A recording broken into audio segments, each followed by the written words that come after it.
trust in what democracy and reason might do was increasingly shaken.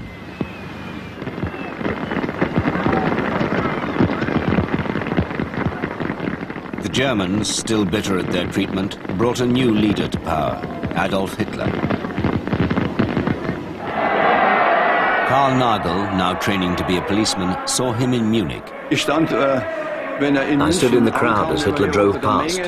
When he saluted us, we hailed him and shouted.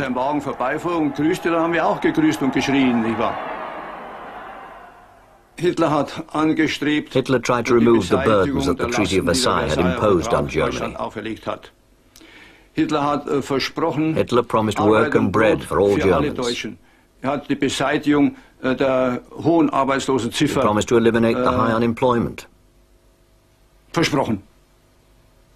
He promised to make Germany a nation that could show its face in Europe.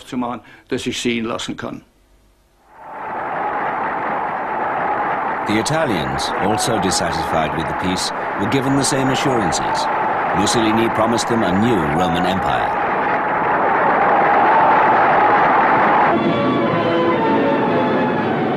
Millions of Italians rejoiced in the seeming miracle of fascism.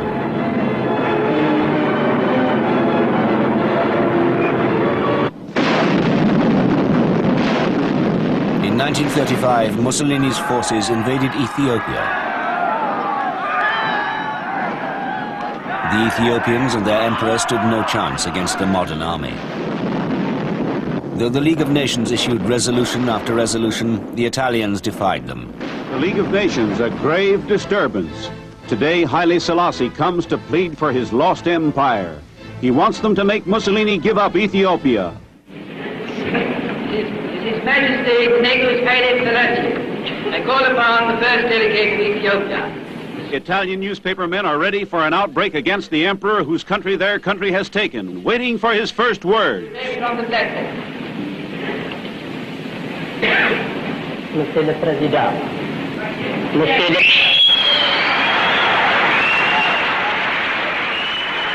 Trying to quell the disturbance, lights turned out. The disturbers ejected, arrested, and he is able to make his appeal. የሚገባውን ትክክለኛ ፍርድ ለመጠየቅ ዛሬ በዚህ ቀርቤያለሁ። ምክንያቱም ወታደሮቹ ቦምቡ በወደቀ ጊዜ ጋዙን ነፋስ እስኪወስደው ድረስ መበታተኑን ስላወቁበት ነው። But the League lacked the will to help the emperor.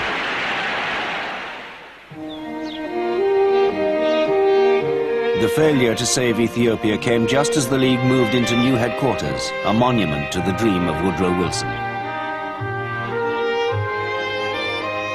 The magnificent building was said to be specially designed for peacemaking. But in the meantime, the League had been defied by Mussolini's invasion of Ethiopia, as well as Japan's seizure of Manchuria. America still wasn't a member. Germany had been admitted, but Hitler had taken it out again.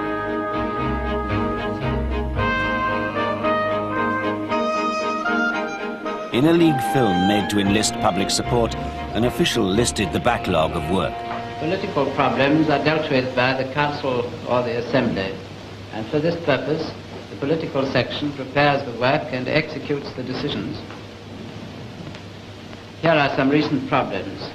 The Sino-Japanese dispute, the Ethiopia-Italy dispute, the Chaco dispute, the Letitia dispute, the problems of Danzig, the settlement of the Assyrians, the Saar plebiscite, and the return of the territory to Germany.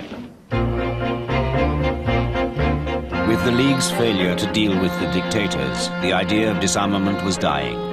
At the new home of the League of Nations in Geneva, the chief news is of nations arming. It is announced that Britain will spend more on armaments. Why? Because the whole world is arming. Japan demands parity on the sea with Britain and the United States. She wishes to supplement her great military strength by greater sea power. Germany is building aeroplanes, commercial craft, but perhaps convertible. Her right to rearm is being tacitly recognized. Aeroplanes for Italy, thousands of them lined up in spectacular array. Mussolini has fostered an air force which challenges comparison with the finest in the world. France maintains her military strength, trains artillery, mechanizes her powerful army. France demands security and will not disarm. and Britain, long content with dominance on the sea, contemplates bigger estimates for all three services.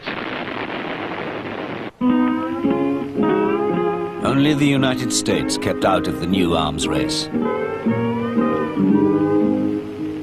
The cattle prowl and the coyotes howl out on that great divide. I never done no wrong. McKinley Wooden was now farming in Kansas. Down the trail I ride. I was in the feed and grain business long about that time. I had a lot of livestock on the side. Had the best feedlot in the county. People thought that the world was at peace, and they was awful glad it was.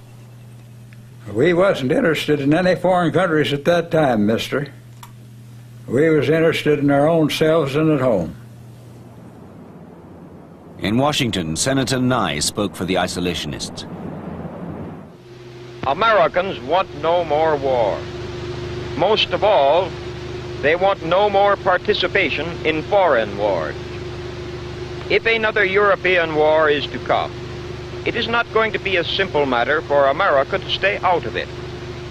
American commercial interests, selfish, greedy, sensing the opportunity for profit from war, would do as they have done in the past, if left to pursue their own course.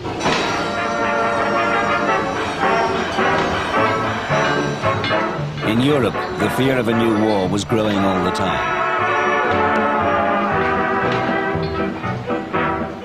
Winston Churchill, then a political outsider, took part in a radio series about the causes of war. I'm afraid that if you look intently at what is moving towards Great Britain, you will see that the only choice open is the old grim choice our forebears had to face, namely, whether we shall submit or whether we shall prepare. This truth may be unfashionable, unpalatable, no doubt unpopular, but it is the truth.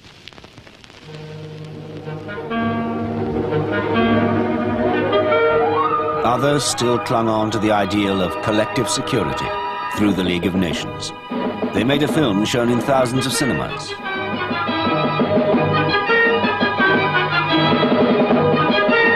£2,000 million a year spent on arms. I'd fight tomorrow if I thought a war would end war, but that's what they told my father in 1914, and we're no better off now. When there's a quarrel between two people, the police are called in to settle it. Why can't the League of Nations be strong enough to settle disputes between two nations? Permanent peace can be secured by discussion. I've no quarrel with Frenchmen or Germans or Russians or anybody else for that matter. So let's be sensible and work together for peace by reason. Write to your MP. Pacifists took a more extreme position. They renounced war altogether. In 1936, the Peace Pledge Union appealed to people to sign declarations not to take part in war. Donald Soper was a campaigner. It was comparatively easy to persuade an audience of the rightness of what you were asking them to believe, and also, to some extent, dangerously easy to ask them at that point to sign along the dotted line. We had a great deal of immediate conversion.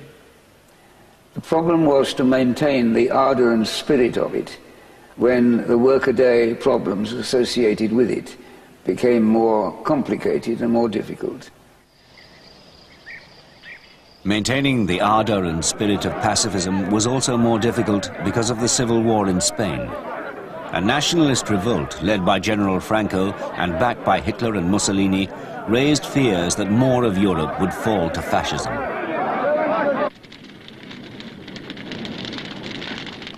The rebels made a ruthless assault on the democratically elected Republican government. The loss of life convinced many outside Spain they had to make a stand.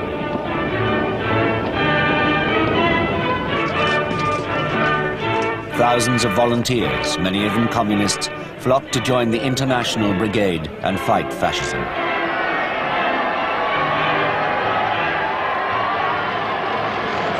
But by now it was Hitler who was emerging as the greatest threat to peace. He was starting to redraw the map. Since the Treaty of Versailles was signed in 1919, there have been only a few really momentous days in the history of Europe. Today comes another such mighty moment, as Hitler's bomb bursting finally carries Nazi expansion across the borders of Germany into the land of his birth. All the talk about the best way of avoiding war was being overtaken by Hitler's actions. Karl Nagel had now joined the new German army. I sat on my horse just short of the border. At 8 o'clock the barrier went up. Our army band marched ahead with fife and drum. The Austrians stood in crowds beyond the border.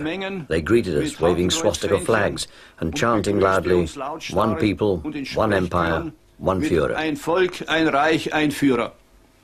Es war ein erhebendes Gefühl. It was an uplifting feeling. Brother Nation was finally reunited with Brother Nation. Brudervolk wieder vereint zu sein.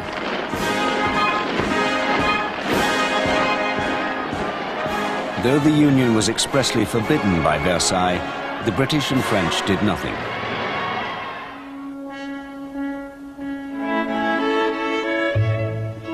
Germany's new neighbor, Czechoslovakia, remained the most successful of the states created after 1918. With a democratic government, it was a true child of the Treaty of Versailles, endeavoring to unite Czechs, Slovaks, and its German speakers under one flag.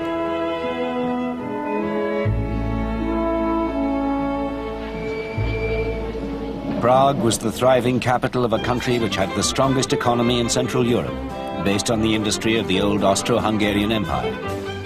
But Czechs felt increasingly threatened.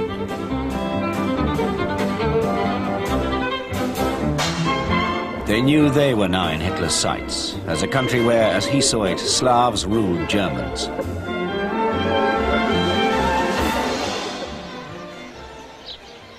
When Hitler said that the German-speaking Sudetenland should be part of Germany again, the Czechs were defiant.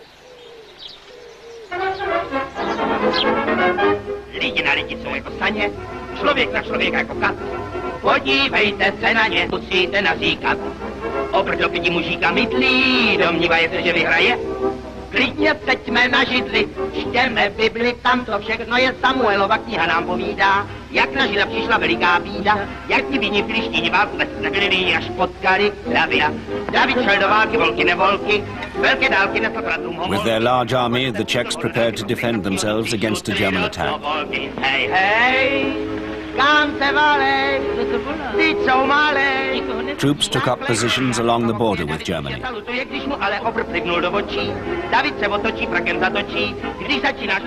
They strengthened their defences, and they expected Britain and France, the strongest remaining democracies, would come to their aid. Joseph Beldar worked on the bunkers. Mezi náma byla nálada fantastická, my jsme si uvědomovali, the morale amongst us was fantastic. Přispíváme k obraně vlasti. Ať jsme nebyli vojáky, tak to we knew we were helping with the defense of our country. Even though we weren't soldiers, we were very proud we were able to do our bit to defend our homeland. Umožněno k té obraně vlasti přispět. The League of Nations was now shown to be irrelevant. Britain and France decided to sort out the problem with Germany and make a deal. Britain's Prime Minister made several visits to see Hitler. The British crowds rejoiced when Chamberlain came back from Munich. They believed what everyone wanted to believe, that by giving in to Hitler and allowing him to have the Sudetenland, peace had been secured. So our Prime Minister has come back from his third and greatest journey, and he said that the settlement of the Czechoslovakian problem, which has now been achieved, is, in my view, only the prelude to a larger settlement in which all Europe may find peace. This morning, I had another talk with the German Chancellor, Herr Hitler. And here is the paper which bears his name upon it as well as mine.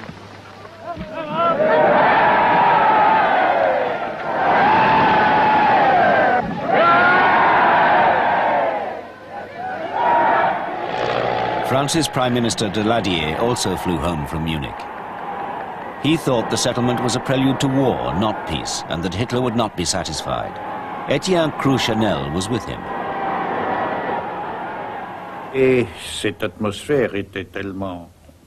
The atmosphere was so oppressive when we arrived at Le Bourget that when we saw this huge crowd, we thought they must have come to hiss and boo us.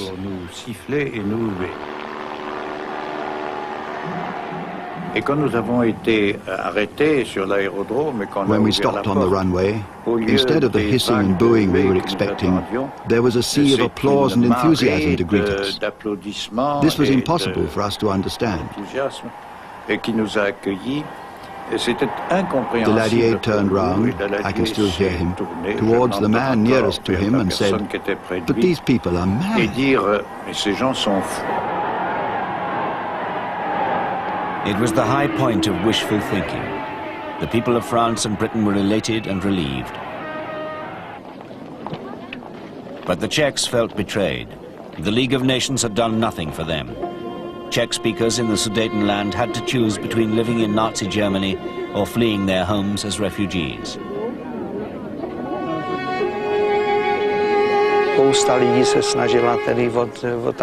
Many people were leaving, and they were terribly distressed because they had no idea what was going to happen to them.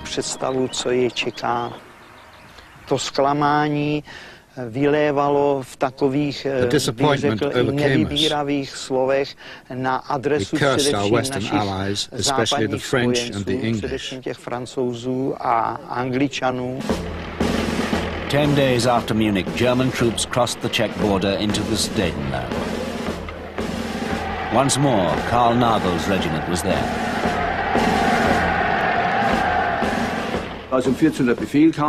When the order came at 2 o'clock to march in peacefully, we loaded up the vehicles, got on our horses, and marched over the border.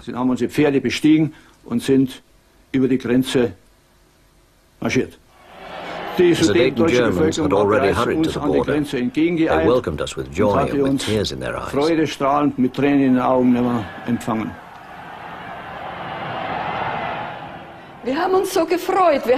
were so happy we cried. We were scattering flowers, we were completely overjoyed. I have to say it, or I'm not supposed to say it, but this was the happiest day in our lives for the whole family.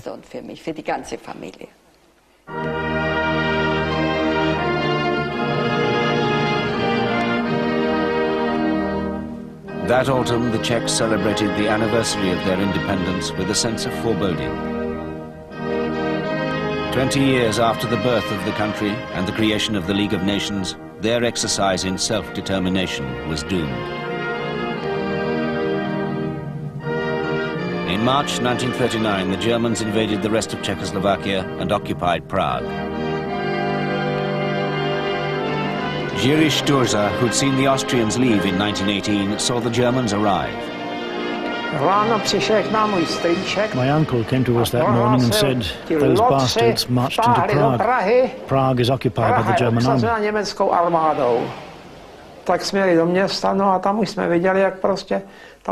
We went into town and saw that the German armoured vehicles and troops were there. What could we do? Nothing. We couldn't fight them with bare hands.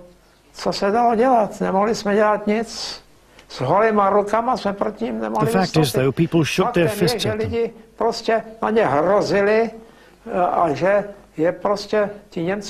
The German-speaking Czechs, and I think even the soldiers, felt embarrassed. The Germans seemed to have felt they were hated. They must have seen it.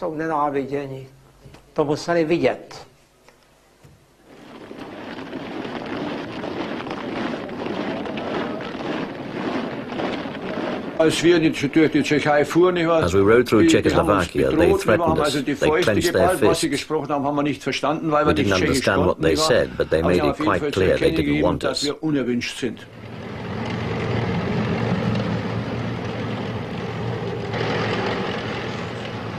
The independent nation, born in 1919, no longer existed. Hitler had now occupied a neighboring country without even pretending he was reuniting German people. In this historic hour, the fate of Europe and perhaps the whole world trembles in the balance. The map of Europe, which has been so ruthlessly changed during the recent years of so-called peace, has now become increasingly a matter of vital interest to each and every one of us. Austria and Czechoslovakia, not to mention Abyssinia and Albania, have changed hands with appalling facility. Throughout this time, Britain has held tenaciously that there is no problem that cannot be solved by peaceful negotiation. Were this opinion shared by the Chancellor of the German Reich, it would not now be necessary for Britain to stand to arms and cry halt. Aggression must be stopped. The Germans did not halt, and by now, in the summer of 1939, any hope that the problems could be solved by negotiation had gone. So beseitigte man Grenzen, mit denen die Hassapostel von Versailles glaubten, deutsche Volksgenossen vom Deutschen Reich trennen zu können. That September, German troops invaded Poland. Karl Nagel reached the last stage of his journey to war. On September the 1st at 4 a.m., we prepared to attack. My first experience of the war was when one of my unit was shot off his horse by a pole. I thought, now we're exchanging fire. Now it is war.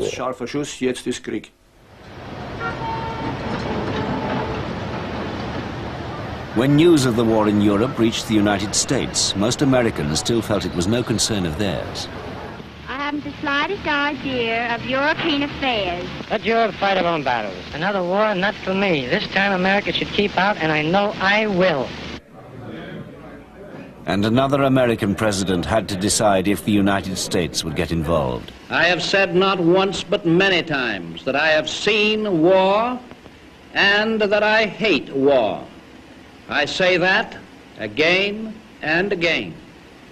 I hope the United States will keep out of this war. I believe that it will. And I give you assurance and reassurance that every effort of your government will be directed toward that end, as long as it remains within my power to prevent, there will be no blackout of peace in the United States. That autumn, all over Europe, young men were going into the army.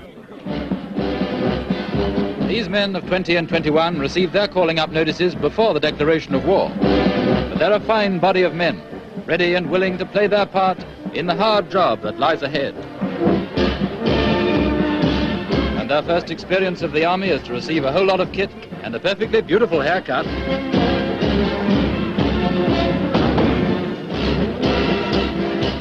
Walter Hare, who'd fought at the Somme, now had a son of 16. When I saw there was another war, I felt pretty down. I thought we'd wasted our time. I was most concerned because my son was growing up and he'd soon be military age. It's not fair. It's not fair that I did my bit and now that my son is going to have to do what we failed to do. Les anciens combattants se refusent à l'idée d'un calvaire qu'ils voulaient épargner à leurs enfants. Marcel Batreau, who'd fought at Verdun, had no children, and he was called up again, aged 44. I would never have thought that we'd be stupid enough to go to war again. We behaved like someone whose neighbor is a thief, who knows he'll steal from him, but who doesn't lock his door.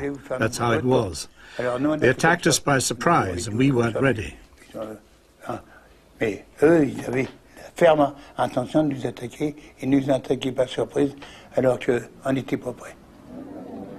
I never thought I'd be called up again 20 years later.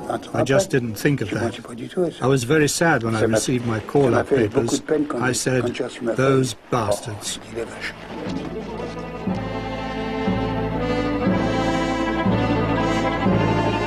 The new international organization designed to ensure there would be no more wars had failed. It was to be tried again with the United Nations in 1945. Before then, another 55 million lives would be lost in another world war.